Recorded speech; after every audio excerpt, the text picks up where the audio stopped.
Izuku Midoriya, a boy that normally in his world would be born without a quirk, especially with a world that is full of quirks. Quirks, or other known as superpowers, Izuku Midoriya would be limited to the brim. But in this regard, Izuku would be born with a brand new quirk. In this universe, Izuku was born with a radioactive quirk. Now, how will this hurt Izuku? How will this help Izuku? Well, we're not sure. Izuku would go through life and eventually learn of this quirk. At the age of 5, him and his mother would head to the doctors, and he'd get a quirk analysis done on him. Quickly it'd be found out that Izuku had a quirk very similar to just straight up radiation, nuclear radiation. A radioactive quirk that would make just day-to-day tasks extremely hard. So Inko Midoriya, his mother, would have to put tons and tons of money into getting her son brand new materials, brand new gear, to basically limit his quirk to the point that he wasn't radioactive to everyone else. But unfortunately, even that clothing would be limited to a certain extent, forcing Izuku to practically be homeschooled, and he would be put into quarantined areas until he was fully able to learn how to use his quirk. But everything felt like it was going in circles. How would he be able to learn this radioactive quirk without help? But he can't have help from anybody else. Frankly, what was he supposed to do? If he had someone else help him, they'd get radioactive poisoning or radiation poisoning and probably die within days. So how would he learn how to do his quirk? Would he live in a bubble for the rest of his life? He hoped that this wouldn't be the case, and he'd hoped that maybe one day someone would come and be able to train him. And maybe, just maybe, that day was today, at the age of only 8 years old. Yo, what is good, everybody? It's your boy Golden Falls Golden, whatever you want to call me, and I'm back. I know you guys are seeing this, and you might be saying, hey, this title's a little different. A little different in terms of thumbnail style. I'm trying to add a little pizzazz here and there. I felt like I was getting lazy with my thumbnails, so I try to add a little bit extra.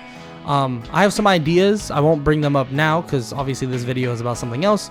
But as you can see, this is What If Deku Had a Radioactive Quirk Part 1, My Hero Academia or MHA fanfiction. Let's make this clear. These are my writings, my work. I put fanfiction because that's what these are, and I felt like I had to disclaimer this almost every time I do a video now. But for those people that ask about, oh, what fanfiction is this? It's my fanfiction, so you can't read it. It's my video. You know what I mean. But they're fanfictions at the end of the day. So I just wanted to say that if you enjoy, make sure to leave a like, sub, comment down below, all that good stuff. Check the links in the description. I have my anime channel there, and I also have my Spotify and other stuff down there as well. As always, hope you all enjoyed, and let's just get right into the what if. Let's get it. Izuku would live basically in quarantine all the way to the age of 8. Izuku would actually get visits from some of his friends, mostly Bakugo. Actually, they've been friends since literal birth, as if they were just friends since childhood. So he visits Izuku from time to time, showing off his quirk, and Izuku is just sad that his quirk is as deadly as it is. But Bakugo would tell him that maybe one day that he can be, well, a hero, that he'll have a quirk extremely strong. There's a reason why he's in this quarantine. He has to have an extremely strong quirk. Of course, Izuku knows his quirk, but nobody else really does. Frankly, there was really no reason for him to tell anybody else. So Izuku would continue on with just living life, and at the end of that year, in terms of him being 8 years old, someone would approach the house. Actually, 2 people. A little mouse, and also a guy with an oddly looking scarf.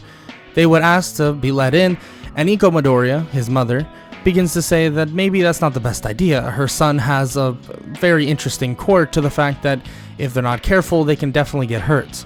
But again, the man insists, saying that they are from UA High School and telling her that is really no problem at all. So they enter the house and they begin looking entirely, getting a nice little tour of their home.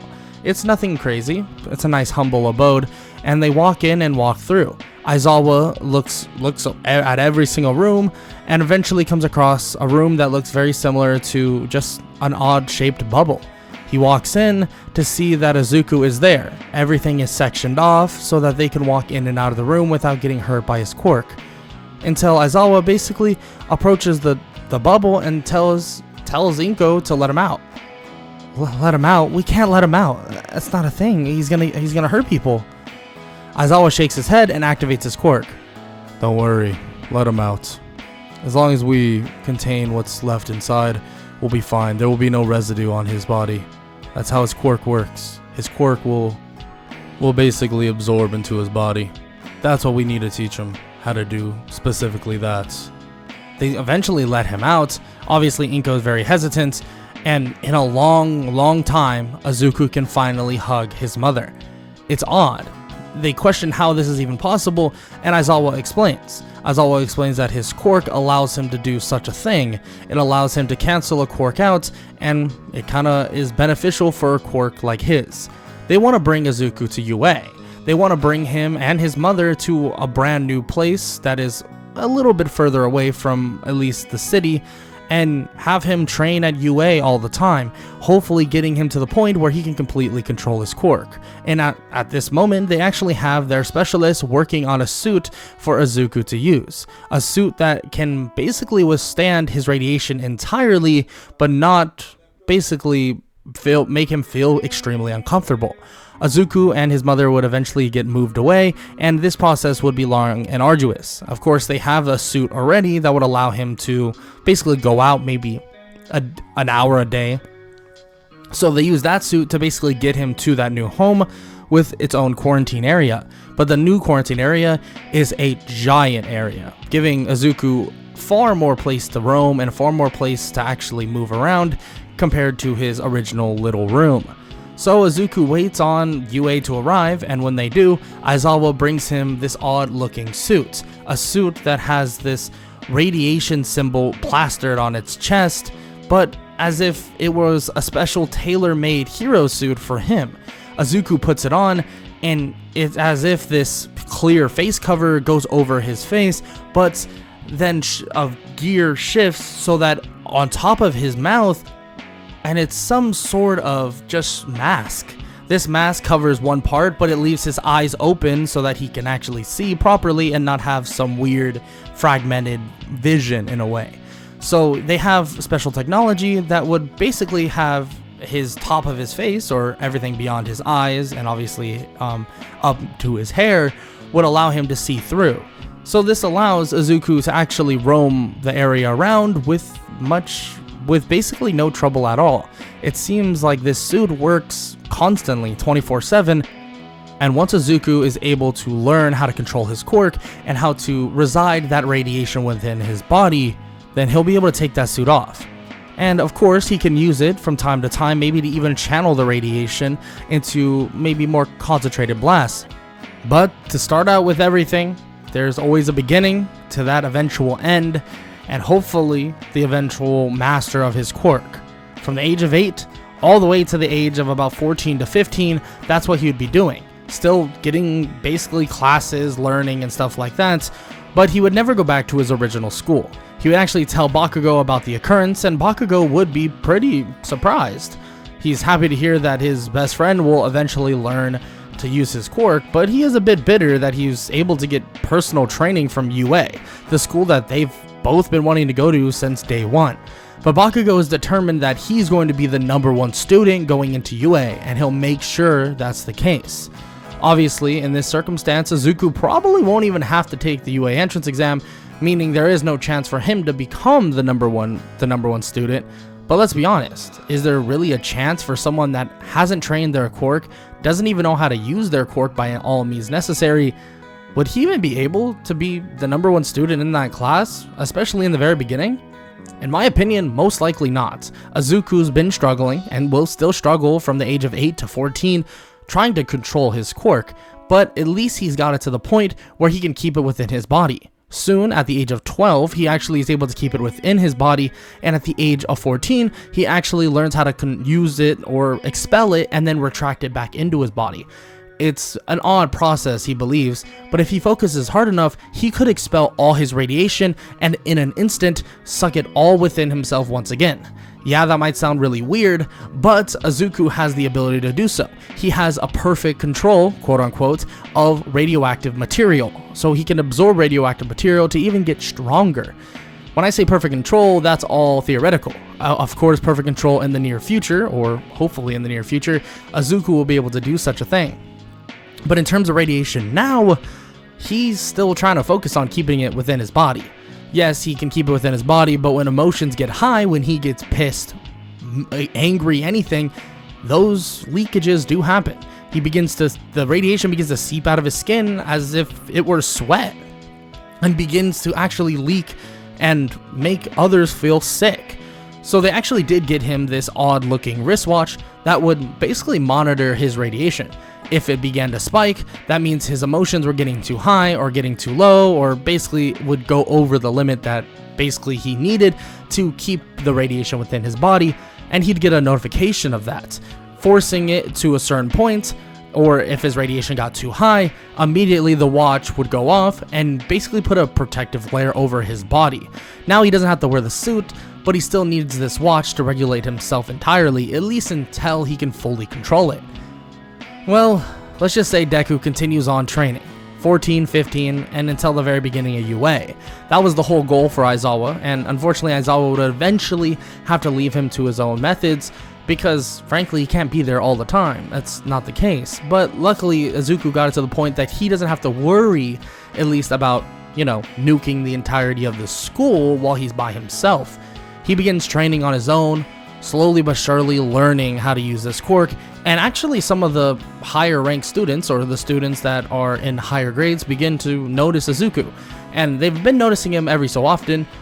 But frankly, this was the first time they actually seriously noticed him. The Big Three was actually introduced to Izuku by Aizawa, telling them that he, or Izuku, obviously without his knowledge, or Aizawa telling Izuku this, has the potential of being one of the strongest heroes on the planet. Radioactive material is something that might be man-made, but it is extremely powerful. Think about this. Izuku has the potential of basically being as powerful as a multitude of nukes. Nuclear bombs that could blow up the Earth multiple times over. That's how strong Izuku is if he learns how to control it properly. But that doesn't mean he'll be able to control it that properly. We're talking about power that is nuclear. Power that is basically planet destructive power. Would he be able to control it entirely? Not right now. But Aizawa makes it pretty clear to the Big Three, which is Nejire, Tamaki, and also Mirio, that this boy has potential beyond any of theirs. But there's going to be a long road ahead, and he wants them to keep a bit of an eye out for him. Not watch him like a babysitter, but keep an eye out, check how he's doing from time to time, and maybe ask him some questions about what's going on. And Mirio would do that. The day before the first day of UA, he would walk up to Izuku, asking him a bunch of questions, Izuku questioning who he is, and he admits that he's part of the Big Three. Izuku says that he doesn't really need a babysitter. He understands that his quirk is dangerous, but that's why he's here. He's trying to control it. He's trying to get better. And Mirio says that he understands that 100%, and he's not a babysitter. He wants to check on Izuku because he knows how strong he is. The potential of Izuku seems to be limitless, and he tells that just straight up to him, right in front of him. Izuku is not sure if he should believe him, but frankly, does he necessarily have either a choice or necessarily even have a reason not to believe him? Nonetheless, he thanks him. Izuku thanks him for at least looking out for him, but to not worry, that he promises that he's going to master this quirk and that he will not let anybody down. Mirio says that he knows, and he actually wants to fight Izuku. Fight me? That's a horrible idea. If I use my quirk improperly, I could kill you. Nah, don't worry about it. Trust me, I have an idea. Izuku's confused. He doesn't know what to say, but he decides to fight Mirio. But he can't hit him. By all means, Izuku can't even keep up.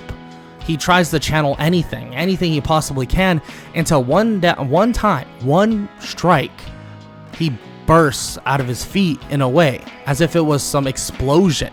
He goes launching toward Mirio and almost lands that punch, but he just phases right through it. Izuku is shocked that he was able to do it, but he sees that he left residue of radiation and even kind of tagged Mirio with radiation. He tells Mirio not to breathe, and he immediately puts out his hand, and he just sucks the radiation right back into his body. Mirio's impressed by that, and even asks how he did that. How did he close the distance so fast? If it wasn't for Mirio's reaction speed, he would have definitely landed a clean blow. I don't know. I really don't. I haven't really tested that much, but it's as if you got me mad enough and it reacted. My radioactive part of my quirk reacted? Izuku doesn't know. He doesn't even know what to say, but Mirio says that if he doesn't mind, he wants to talk to Aizawa about that. He'll explain what happened, and this little spar session will be between both of them. But he's pretty impressed. He's about to be a first year, and he can definitely slug around a good bit. He was able to take some damage from Mirio and actually shrug it off. It seems like his defenses is pretty good. Of course, he doesn't know why. Maybe his body has adapted to radioactive material to the point that degradation doesn't really happen within the body. So maybe when he lands blows, punches, stuff like that, maybe Izuku can recover a lot quicker than most people. That's just a theory. Obviously, Mirio doesn't know for sure, but nonetheless, he sends Izuku on his way to his to his dorm. Izuku's been staying in the dorms recently because he's been basically on crunch time. He needs to just get as much training in as possible before, well, the first day of UA. And he was able to do exactly that. Luckily, he feels comfortable enough to be around other people, so maybe, just maybe, he won't have any incidents happen. Izuku enters his classroom, and with all the other students as well, and he sits down. And this time around, he does wear this hybrid mask, at least to put on his face.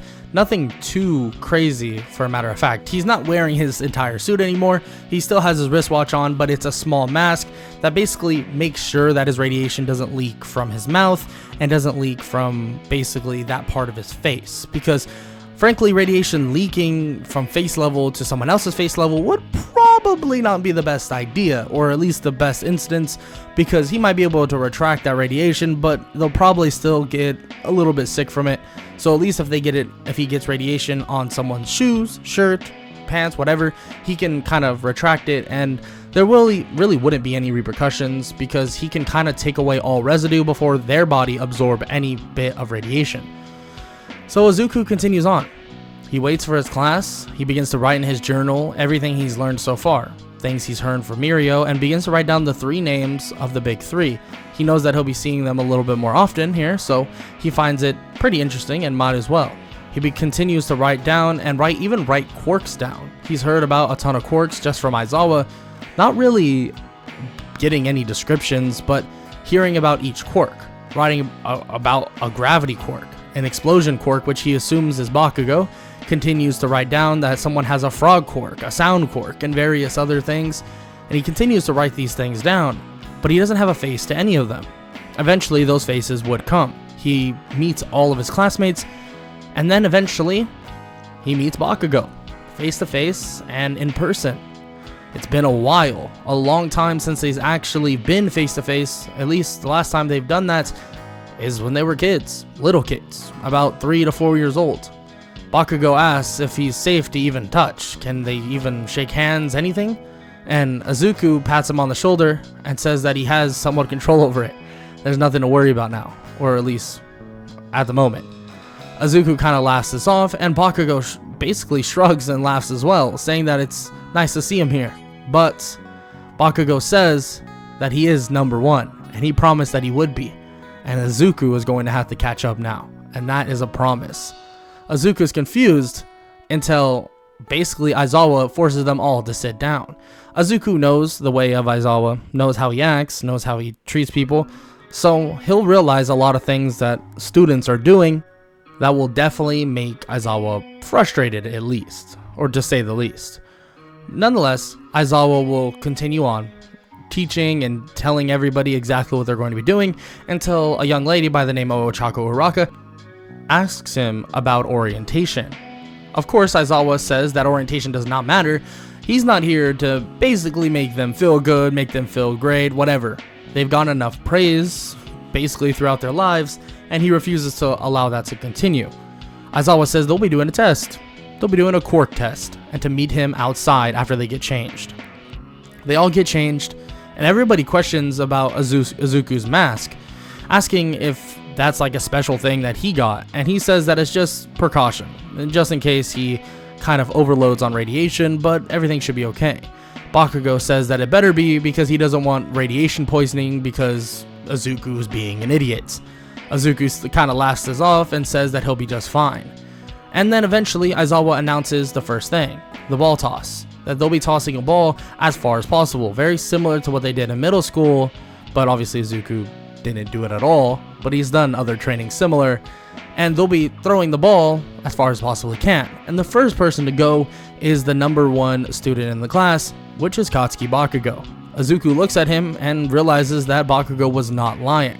Bakugo is the number 1 student in their class. Good to hear for him, because he wants to see his best friend actually do well. Of course, they are best friends. Bakugo still has that nitty-gritty attitude he always has, but nonetheless, they're good friends, and there was no reason for Bakugo to feel the need to bully Izuku, especially when he, for one, had a quirk, and he was under so much pressure and struggle. Why would you bully someone like that? At least in this version of My Hero Academia.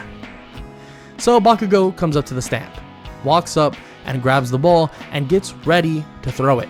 Using his quirk, he blasts the ball and almost soars 1,000 meters. That's pretty impressive according to Aizawa, and Bakugo says that good luck on beating that. Aizawa then asks who wants to go next. Everybody begins to chatter, and a girl by the name of Ashido Mina walks up to Izuku asking if this is normally how everything is. She's heard rumors that he's been here for a while, and she begins to ask about, well, why does this seem like so much fun? Izuku's eyes grow wide and he slaps himself on the forehead. You probably shouldn't have said that, but we'll live with the repercussions.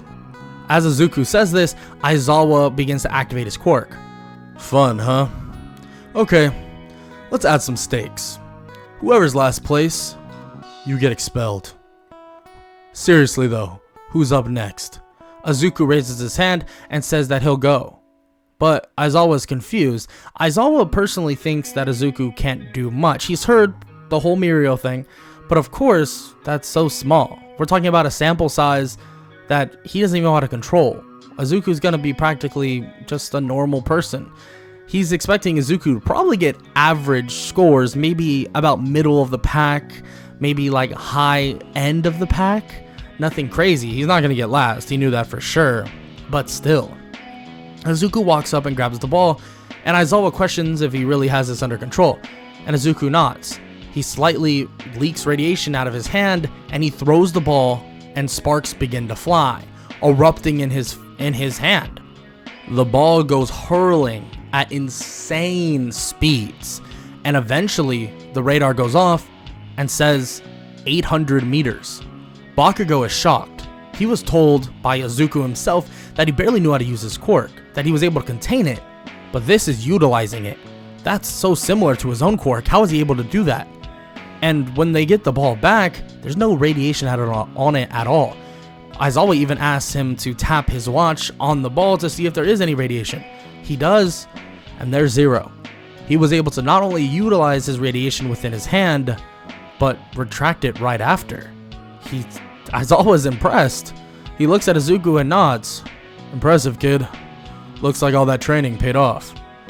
He nods as well and walks toward Bakugo and stands next to him. Bakugo punches him hard on the shoulder and tells him to not lie to him again, and maybe they'll have to do a little sparring session to see whose quirk is truly the strongest.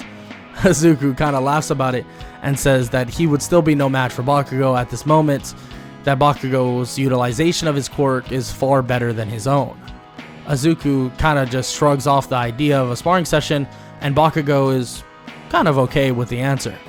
Nonetheless, everybody questions what does Aizawa mean about the training paid off, and he tells them straight up, without saying or sugarcoating anything, Izuku has been here since the age of about 8.5, maybe a little bit older than that, and he's been training with his quirk. And they ask him why? Why would they do that? Like, why would he get special treatment? And he immediately tells them that he lived in a bubble from the age of 5 to the age of 8. That his quirk was so dangerous that he couldn't even go outside. And that they paid a ton of money just for a suit that would allow him to stay outside for 30 to an hour every day. Sometimes it wouldn't even work and Izuku wouldn't be able to go outside. He would have to stay in, do work with complete isolation, and his only friend was the person right there, He points at Bakugo, knowing about their backstory from obviously Izuku talking about it every so often when he was younger. And immediately all of them are shocked. This kid, he's worked so hard? This kind of gives them a sense of urgency. Maybe it is time to work that much harder. Not everything will be handed to them anymore. This actually makes all of them try a good bit more than usual. And they go throughout the entirety of this quirk assessment kind of exam, Izuku trying to emulate a lot of what Bakugo is doing.